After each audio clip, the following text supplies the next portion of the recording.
Hello बच्चों, let's read this question. The question says एक compound यहाँ पर दिया है, पूछ रहा है कि exhibits option A tautomerism, option B optical isomerism, option C geometrical isomerism, option D geometrical and optic. Key concept of this question stereo isomerism.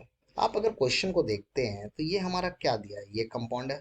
सबसे पहले हमें चेक करना है, ऑप्शन ए चेक करता हूँ क्या टॉटोमेरिज्म यहाँ शो कर रहा है। टॉटोमेरिज्म के लिए क्या होना चाहिए, कीटो एंड इनॉल। ठीक है, यहाँ पर आपका कीटोन इनॉल का कोई फंडामेंटल नहीं है, so tautomerism will not be there. अब हम लोग आते हैं नेक्स्ट में, ज्योमेट्रिकल एंड ऑप्टिकल बोल रहे हैं। ज्योमेट्रिकल का फंडामेंटल क्या है, what does geometrical do for us. Carbon carbon double bond होना ज्योमेट्रिकल में मैंडेटरी है ना। तो ये हमारा कार्बन कार्बन डबल बॉन्ड है, यस है। ठीक है, दो डिफरेंट ग्रुप, दो साइड में जो भी कार्बन है, ठीक है, उसके अलोंग में दो डिफरेंट ये होना चाहिए, मगर यहाँ पर सेम कार्बन में दो चीज है।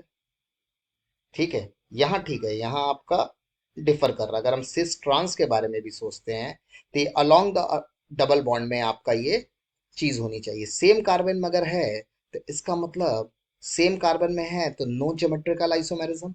तो ये हमारा कंफर्म है कि इसमें ज्योमेट्रिकल आइसोमेरिज्म नहीं है। ज्योमेट्रिकल आइसोमेरिज्म के लिए हमारा क्या होना चाहिए था, हमने क्या सीखा है कि ज्योमेट्रिकल आइसोमेरिज्म में अगर यहाँ ए है तो इस तरफ ए होना चाहिए, सेम में दो सेम चीज नहीं होना, तो ये ज्योमेट्रिकल फॉलो नहीं करेगा। अब ऑप्टिकल आते हैं।